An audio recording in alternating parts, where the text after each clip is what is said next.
بسم اللہ الرحمن الرحیم وصلی اللہ علی النبی الکریم۔ ترجمۃ الباب ہے باب فی المسألۃ فی القبر وعذاب القبر، اعاذنا اللہ وإیاکم والسامعین کلہم۔ قبر میں سوال جواب اور عذاب قبر کے حق ہونے کے بیان میں پہلی روایت ہے سیدنا براء ابن عازب رضی اللہ تعالی عنہما کے حوالے سے کہ ان رسول اللہ صلی اللہ علیہ وسلم قال ان المسلم اذا سئل فی القبر فشہد ان لا الہ الا اللہ وان محمدا رسول اللہ فذلك قول اللہ تعالی یثبت اللہ الذین آمنوا بالقول الثابت۔ اس سے ثابت کیا جا رہا ہے کہ یثبت اللہ الذین آمنوا بالقول الثابت، اللہ تعالیٰ ان لوگوں کو ثابت قدم رکھتے ہیں جنہوں نے قول ثابت پر ایمان لائے تھے۔ اللہ تعالیٰ ایمان والوں کو پکی بات پر ثابت قدم رکھتے ہیں جب ان سے قبر کا سوال کیا جاتا ہے، اور پکی بات سے مراد شہادتین ہے، لا الہ الا اللہ محمد الرسول اللہ۔ قبر میں سوال جواب کیا جاتا ہے۔ لفظ قبر کو کوئی قید احترازی کے لیے نہ مانے کہ اگر کسی کو دفن کیا جائے تب ہی سوال ہوگا، نعوذ باللہ جلایا جائے، یا اثنائے سفر سمندر میں، جیسے حضرت مولانا شاہ وصی اللہ صاحب رحمۃ اللہ علیہ کے ساتھ معاملہ پیش آیا،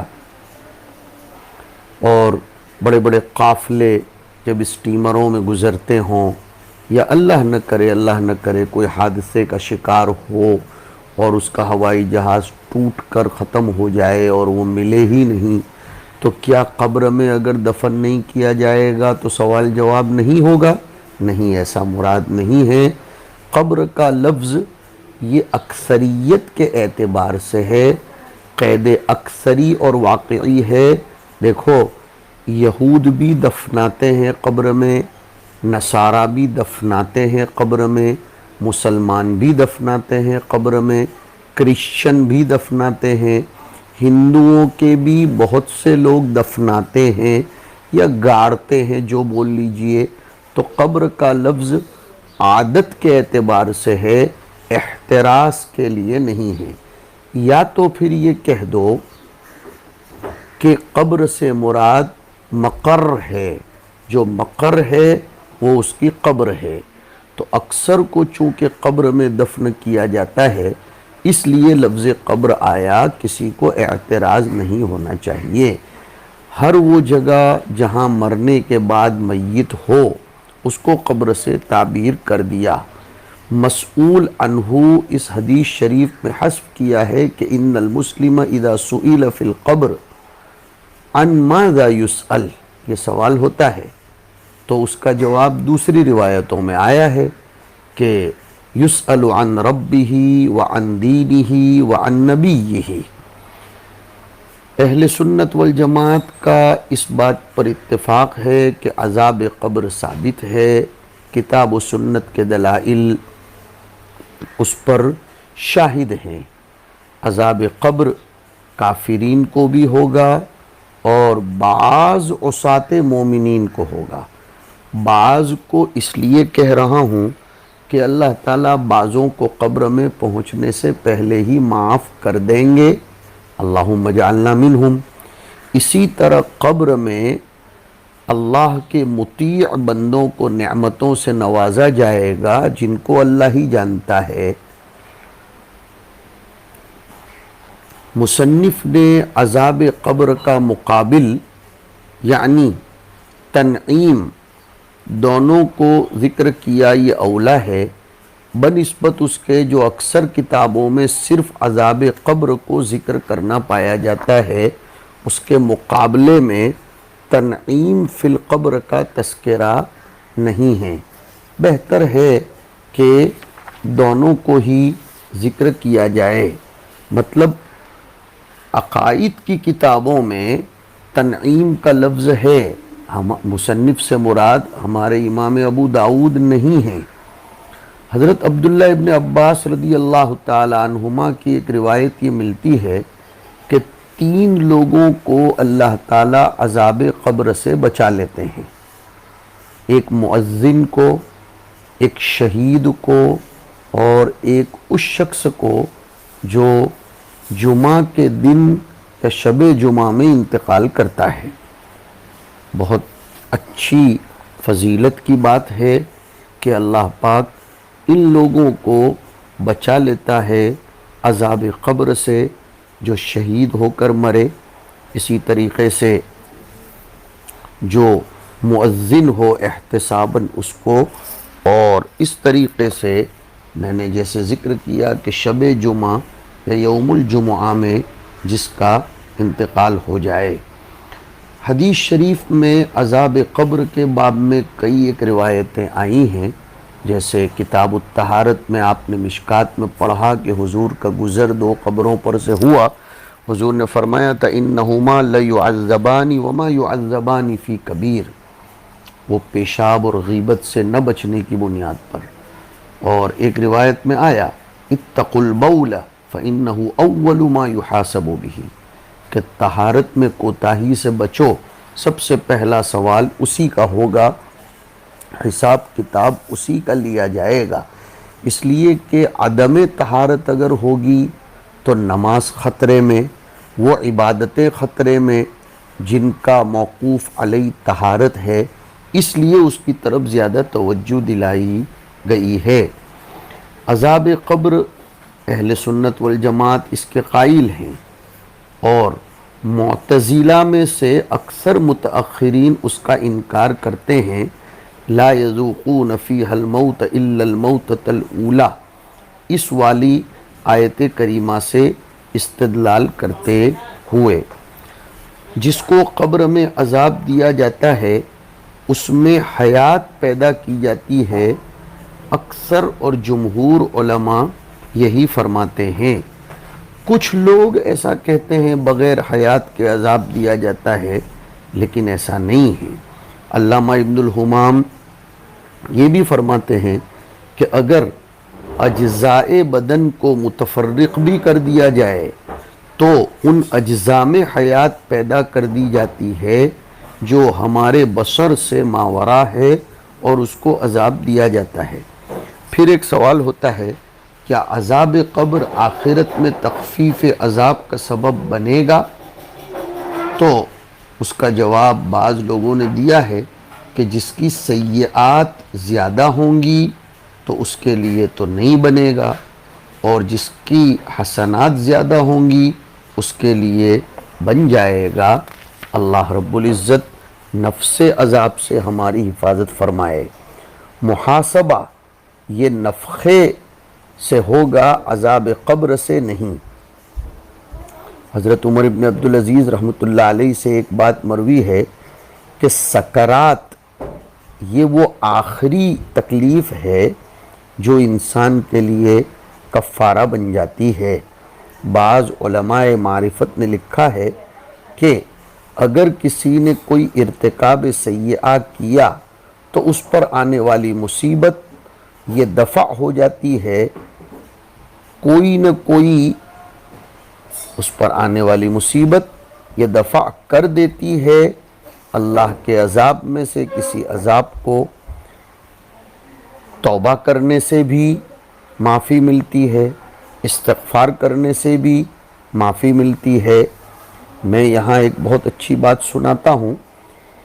علماء معرفت نے لکھا ہے کہ 11 اسباب ایسے ہیں جن سے سزا ٹلتی ہے گناہوں کی: توبہ، استغفار، ارتکاب حسنات، ان الحسنات یذہبن السیئات، ابتلاءات دنیاویہ، مصائب میں وقوع، اس سے بھی گناہوں کا کفارہ ہو جاتا ہے۔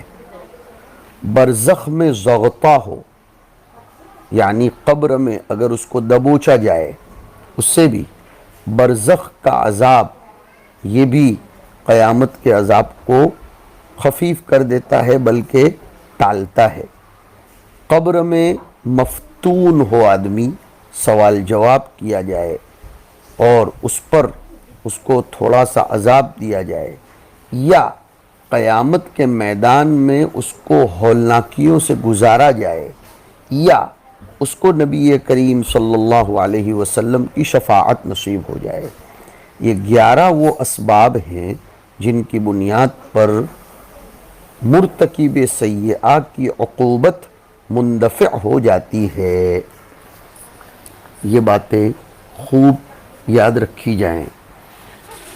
بہرحال دلائل سمعیہ اور دلائل عقلیہ سے یہ باتیں ثابت ہیں کہ قبر میں عذاب بھی ہوتا ہے، قبر میں نعمت بھی ملتی ہے، سوال بھی ہوتا ہے، بچوں سے بھی سوال ہوتا ہے برسبیل اتمام حجت، انبیاء علیہم السلام سے بھی تبلیغ و وعظ کے بارے میں سوال کیا جاتا ہے، اور یہ امور ممکنات عقلیہ میں سے ہیں، خلاف عقل نہیں ہیں، اور حضور پاک صلی اللہ علیہ وسلم نے بھی ان کی خبر دی ہے۔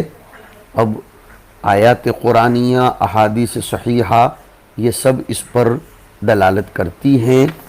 اور النار یعرضون علیہا غدوا وعشیا ویوم تقوم الساعہ ادخلوا آل فرعون اشد العذاب وغیرہ والی آیات بھی اس پر دلالت کرتی ہیں۔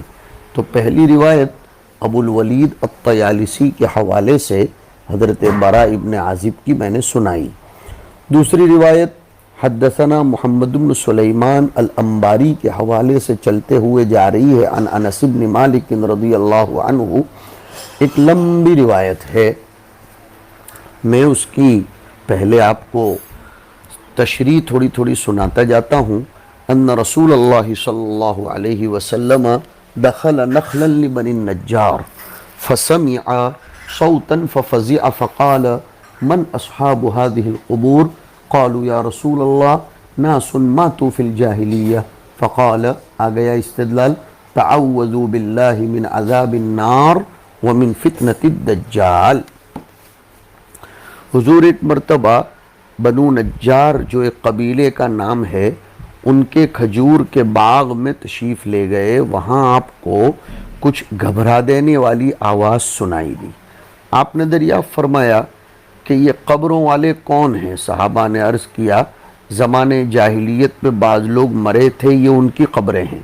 آپ نے فرمایا اللہ سے قبر کے عذاب سے پناہ مانگو اللہ کی، اور دجال کے فتنے سے بھی اللہ کی پناہ طلب کرو۔ صحابہ نے دریافت فرمایا یہ کیوں؟ یعنی اصحاب قبور کا سوال کرنے کے بعد آپ نے ہم سے تعوذ من عذاب القبر باللہ یہ کیوں فرمایا؟ آپ نے قبر میں سوال جواب وغیرہ کو بیان فرمایا اور ارشاد فرمایا کہ جب مومن کو قبر میں رکھا جاتا ہے تو اس کے پاس ایک فرشتہ آتا ہے، اس سے کہتا ہے تو کس کی عبادت کرتا تھا؟ اگر اس نے اللہ کی عبادت کر رکھی ہے تو اس کے دل میں جواب کا القاء کیا جاتا ہے، اس کی رہنمائی کی جاتی ہے۔ قبر میں خود اس کو اس جواب کے لیے تیار کیا جاتا ہے من جانب اللہ، تو وہ جواب دیتا ہے کہ میں اللہ کی عبادت کرتا تھا۔ پھر اس سے پوچھا جاتا ہے ما کنت تقول فی ھذا الرجل فیقول هو عبد اللہ ورسولہ، تو کیا کہتا ہے اس شخص کے بارے میں؟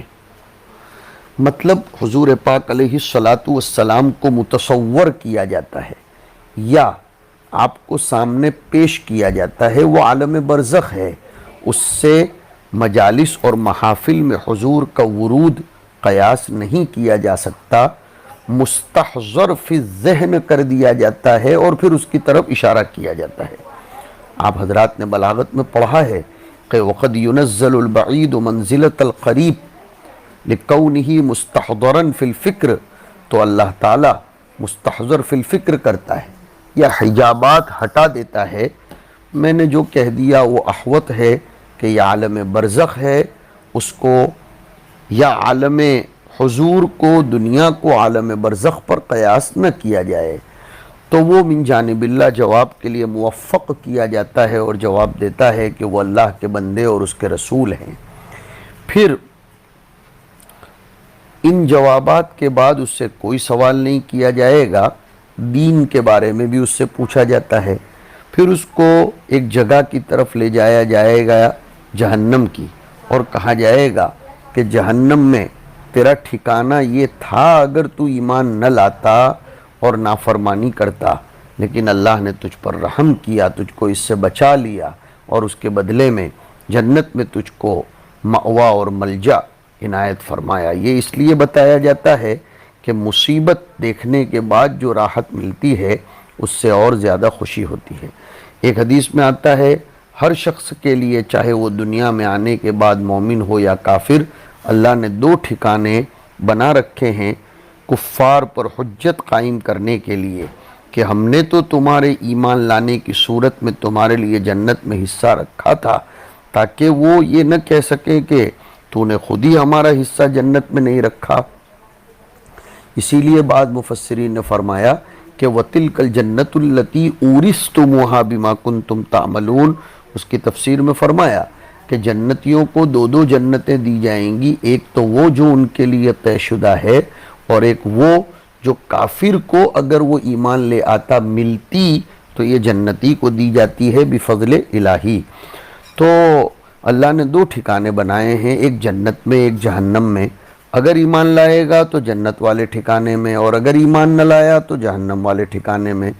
اکرام اور انعام دیکھ کر کہے گا کہ مجھے چھوڑ دو، میں جلدی جنت میں میرے گھر میں جاؤں اور اپنے گھر والوں کو دنیا میں بھی جو ہیں ان کو خوشخبری سنا دوں۔ ایک تو یہ مراد، دوسری مراد مجھے جلدی چھوڑ دو تاکہ میں گھر جا کر آؤں اور اپنے گھر والوں کو یہ خوشخبری سنا دوں۔ تو اس سے کہا جائے گا تجھے اب دنیا میں نہیں لوٹایا جائے گا، تو سکون کے ساتھ یہیں ٹھہرا رہے۔ بعض ارباب معرفت نے لکھا کہ اللہ اس کی تمنا اس طرح پوری کریں گے کہ خواب کے ذریعے وہ اپنے گھر والوں کو، ضروری نہیں ہے یہ، بیچ میں جملہ معترضہ یاد رکھو، اس کو اس کے گھر والوں کو بتانے کی اجازت مل جاتی ہے۔ اللہ تعالیٰ اس کا اختیار دیتا ہے کہ وہ خواب میں اپنے لیے جو کچھ بشارتیں ملی ہیں، جو کچھ انعامات ملے ہیں، اس کی خبر دے جاتا ہے، لیکن یہ ضروری نہیں ہے۔ آگے کافر کا حال مذکور ہے کہ اس کے پاس بھی قبر میں فرشتہ آتا ہے، اس کو ڈانٹ ڈپٹ کر کے پوچھتا ہے کہ تو کس کی عبادت کرتا تھا؟ وہ کہتا ہے لا ادری، مجھے کچھ خبر نہیں۔ تو اس سے کہا جاتا ہے لا دریت ولا تلیت، جی ہاں، لا دریت ولا تلیت، کہ نہ تو نے جاننے کی کوشش کی اور نہ تو نے پیروی کی، نہ تو نے درا یدری کہتے ہیں محنت کر کے جاننے کو، اسی لیے تو فرمایا وما تدری نفس ماذا تکسب غدا وما تعلم نہیں فرمایا۔ بہت عجیب نکتہ ہے کہ محنت کرنے کے باوجود کوئی آدمی نہیں جان سکتا کہ کل کیا ہوگا۔ تو یہاں ہے کہ تو نے جاننے کی کوشش نہیں کی، تحقیق بھی نہیں کی، اور نہ تو نے جاننے والوں کی پیروی کی، قرآن شریف نہیں پڑھا، حدیث نہیں جانی، نہ تو نے تحقیق کی نہ تقلید کی، جی ہاں، نہ تو نے جانا عقل سے، اور نہ بعض لوگوں نے ترجمہ کیا لا تلیت، یعنی نہ تو نے عقل سے جانا، ولا تلیت، نہ قرآن سے پڑھا۔ ما کنت تقول فی ھذا الرجل، میں اس کو پھر سے ذرا جاتے ہوئے سمجھا رہا ہوں کہ حضور صلی اللہ علیہ وسلم مراد ہے، آپ کو رجل سے تعبیر کیا جاتا ہے، ورنہ وہ جو آیا ہے قرآن کریم میں کہ تم محمد کو ایسے مت پکارو کہ کدعاء بعضکم بعضا، لیکن یہ عالم برزخ ہے، بار بار یاد رکھو، آزمائش اور امتحان کے طور پر اس کو الرجل کہہ کر پوچھا جائے گا۔ اگر کوئی تعظیمی لفظ اختیار کیا جائے تو پھر وہ سائل کے سوال ہی سے سمجھ میں آ جاتا ہے، جس سے پھر امتحان کا مقصود ختم ہو جاتا ہے۔ تو آپ کے اور میت کے درمیان جو حجابات ہیں وہ ہٹائے جاتے ہیں، وہ آپ علیہ السلام کو دیکھ لیتا ہے۔ یہ تو بڑی بشارت ہے مومن کے لیے، لیکن یہ کوئی حدیث سے جواب نہیں دے رہا ہوں، وہ صرف لفظ ھذا کی وجہ سے جس کے باب میں نے بتایا اور بعض لوگوں نے یہ بھی لکھا ہے کہ شہرت کی بنیاد پر حاضر رجل کہہ دیا جاتا ہے، صورت مثالی حضور کی پیش کی جاتی ہے، مختلف باتیں علماء کرام نے لکھی ہیں۔ فَيُقَالُ لَهُ مَا كُنْتَ تَقُولُ فِي هَذَا الرَّجُلِ فَيَقُولُ كُنْتُ أَقُولُ مَا يَقُولُ النَّاسِ، کافر سے پوچھا جاتا ہے تو کس کی عبادت کرتا تھا اس کے بعد کہ تو اس شخص کے بارے میں کیا کہتا ہے، تو وہ کہتا ہے جو اور لوگ کہتے تھے وہی میں کہتا تھا۔ اس لیے کہ شرک اور کفر اس کی بنیاد وجدنا علیہ آباءنا بھی تو ہے، دوسری بنیادوں میں سے ایک بنیاد۔ بخاری کی روایت میں لا ادری کا اضافہ بھی ہے کہ میں نہیں جانتا، میں تو جو لوگ کہتے تھے وہی کہتا تھا۔ بخاری کی روایت میں اس کے بعد یہ بھی ہے کہ لا دریت ولا تلیت۔ آگے روایت میں ہے فَيَضْرِبُهُ بِمِطْرَاقٍ مِّنْ حَدِيدٍ بَيْنَ أُذُنَيْهِ فَيَصِيحُ صَيْحَةً يَسْمَعُهَا الْخَلْقُ غَيْرَ الثَّقَلَيْنِ فرشتہ اس کے گرز مارتا ہے لوہے کا اس کے دونوں کانوں کے درمیان پیشانی پر، وہ چلاتا ہے خطرناک جس کو جناتوں اور انسانوں کے سوا سب سنتے ہیں۔ جنات اور انسان عذاب کی آواز کو اس لیے نہیں سنتے کہ سننے میں ایمان بالغیب چلا جائے اور معیشت دنیا کی منقطع ہو جائے۔ یہاں یہ بات بتلا دینا ضروری سمجھتا ہوں کہ آج کل بہت سے لوگ جو یہ من گھڑت باتیں کہتے ہیں کہ فلاں قبر میں سے سانپ نکلا اور اس نے منہ دکھایا، فلاں قبر میں سے ہم نے آواز سنی، فلاں قبر میں سے ہم نے آگ دیکھی، یہ غلط باتیں ہیں، اس لیے کہ وہ عالم برزخ ہے، عالم غیب ہے، اس کو عالم شہود کے سامنے پیش نہیں کیا جاتا۔ ایک ایمان والے کو ان مخترعات اور ہفوات کے سامنے نہیں جانا چاہیے، ورنہ ایمان بالغیب کا معاملہ خطرے میں پڑے گا۔ اس کے لیے وہ دلیل بھی ہے کہ حضور کو نماز میں جنت و جہنم دکھائی گئی، حضور چاہتے بھی تھے کہ جنت کے خوشے پکڑ کر صحابہ کو دکھائیں یا چکھائیں، اور حضور چاہتے تھے جہنم کو خود جلا دیں، لیکن حضور نے اپنا ارادہ ملتوی فرمایا، اور اس کی وجہ محدثین نے یہی لکھی ہے تاکہ ایمان بالغیب یہ ختم نہ ہو جائے سب کچھ چیزیں دیکھنے کے بعد۔